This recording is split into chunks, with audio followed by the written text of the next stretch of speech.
इनको कुछ नहीं, इनको 2 जूते मारो, ये सब ठीक हो जाएंगे। ठीक है, the government of India should not even consider handing over Sheikh Hasina. अब एक बात बताइए, 2 कौड़ी के लोग हमें, they will dictate to India. आम खबर यह है कि बांग्लादेश सीधा हो गया भारत के साथ और उन्होंने कहा जी इसको हमारे हवाले किया जाए, क्योंकि मौसूफा वहाँ चली गई थी। बांग्लादेश और भारत के बीच ऐसे मुआहदे हैं, उस बुनियाद पे बांग्लादेश अब भारत को सीधी आंखें दिखा रहा है कि हमें हसीना वाजिद चाहिए। There is no doubt about it. हमारे लिए हसीना is actually बांग्लादेश। बिल्कुल, चीन ने भी मल्टीपल टाइम दलाई लामा हमसे मांग लिए, हमने उन्हें नहीं दिया। हमने बकायदा सुरक्षा और दी। बिल्कुल वैसे ही शेख हसीना को हमने वापस नहीं लौटाया और उन्हें हम प्रॉपर सुरक्षा यहां पर उपलब्ध करा रहे हैं। ऐसा देश जहां पर म्यूजिक टीचर रखने को लेकर लोग सड़कों पर निकल रहे हैं, ऐसे देश को क्या किसी को सौंपा जाएगा? इससे बड़ी सितम ज़रीफ़ी और क्या होगी कि भारत ने अपने इस एजेंट को सजाए मौत सुनाने की मजम्मत तक नहीं की है। अपने सरकारी रद्द अमल में भारत ने बांग्लादेश की अबूरी हुकूमत का मसला अफाम और तफहीम से सुलझाने का मशवरा दिया। अब ये भारत ने देखना है कि उन्होंने हसीना बचानी है या बांग्लादेश के साथ ताल्लुकात, क्योंकि बांग्लादेश की सरकार और बांग्लादेश की यूथ हसीना वाजिद की हवालगी के बगैर पीछे नहीं हटेगी। अगर भारत ना होता तो शेख हसीना को उनके घर में ही उसी अगस्त की रात को मार दिया गया होता। जैसे इनके पिताजी को मारा गया, ऐसे ही इनको मारने की प्लानिंग थी। ये 2 कौड़ी के लोग जो अपनी बिजली नहीं बनाते, जिसको गौतम अडानी बिजली देता है जब इनके घर में बल्ब जलते हैं, यहां से चावल जाता है जब ये चावल खाते हैं। अब ये हमें, अब आती है बात हसीना को क्या हम वापस भेजेंगे या नहीं भेजेंगे। देखिए, हमारे और उनके बीच में आई थिंक 1993 के करीब हमारी एक्स्ट्राडिशन ट्रीटी भी है उनके साथ। हम आपस में एक दूसरे को भेज सकते हैं जब वो इस तरह का कोई काम होता है। बट उसमें ट्रीटी में internationally, the treaty is internationally से जनरली जिसको बोल सकते हैं, कि उसमें एक क्लॉज होता है कि if it is politically motivated, अगर पॉलिटिकली मोटिवेटेड है तो उसके अंदर शेख हसीना को एक हक बनता है। शेख हसीना को मत पकड़कर बैठिए, कोई भी बांग्लादेशी को जो इंडिया में होगा उसको एक ये हक बनता है कि वो इंडियन गवर्नमेंट और इंडियन कोर्ट्स में ये मांगे कि जनाब वहां पर मेरे को वहां से निकाला गया था पॉलिटिकली मोटिवेटेड होकर, मेरे को पॉलिटिकल रीजंस पर, और अगर मैं वापस जाती हूं या मुझे वापस ले जाया जाता है तो पॉलिटिकली मेरा सो कॉल्ड एक्सप्लॉयटेशन होगा, जो सारे डिसीजन मेकिंग है।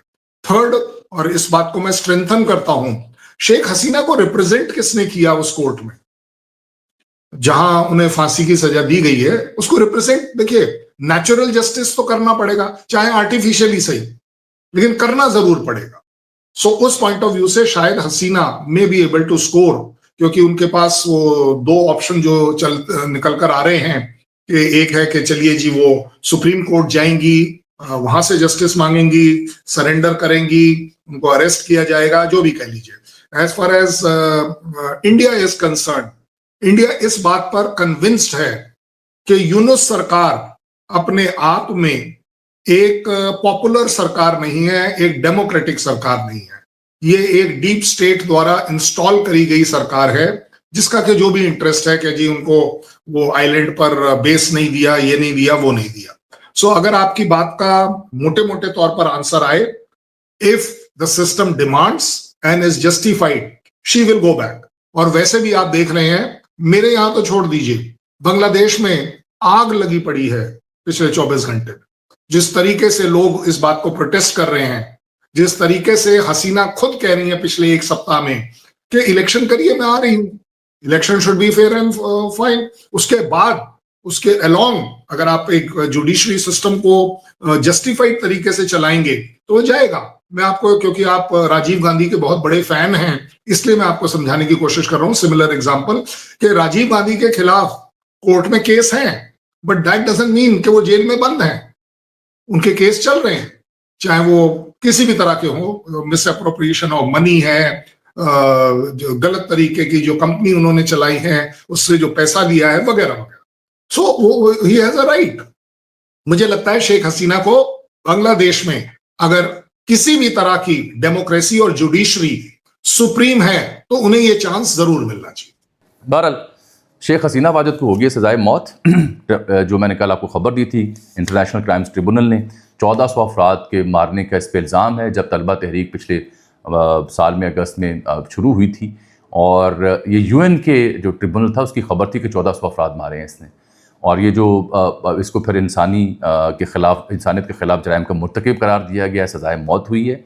ये फ़ैसला जस्टिस मोहम्मद गुलाम मुर्तज़ा की सरबराही में 3 रुकनी इंटरनेशनल क्राइम्स ट्रिब्यूनल ने सुनाया है और 3 इल्ज़ामात साबित हुए हैं, जिनमें से एक पर उम्र कैद, 2 पर सज़ाए मौत दी गई है। और इन्हें कहा गया कि इन्होंने जुलाई की बगावत के दौरान इंसानियत के ख़िलाफ़ तमाम जराइम की मास्टरमाइंड ये बनी, मनसूबा साज बनी और अहकामात जारी किए लोगों को मारने के लिए। मजमूई तौर पर 3 दीगर अफराद के ख़िलाफ़ 5 इल्ज़ामात थे। इश्ताल अंगेज़ बयानात देना, हेलीकॉप्टर, ड्रोन और मुहलिक हथियारों का इस्तेमाल करते हुए मुजाहिरीन को मारना। और फिर जो रंगपुर की बेगम रुकैया यूनिवर्सिटी के तालिब इल्म है अबू सईद, सबसे पहले जिनको शहीद किया गया।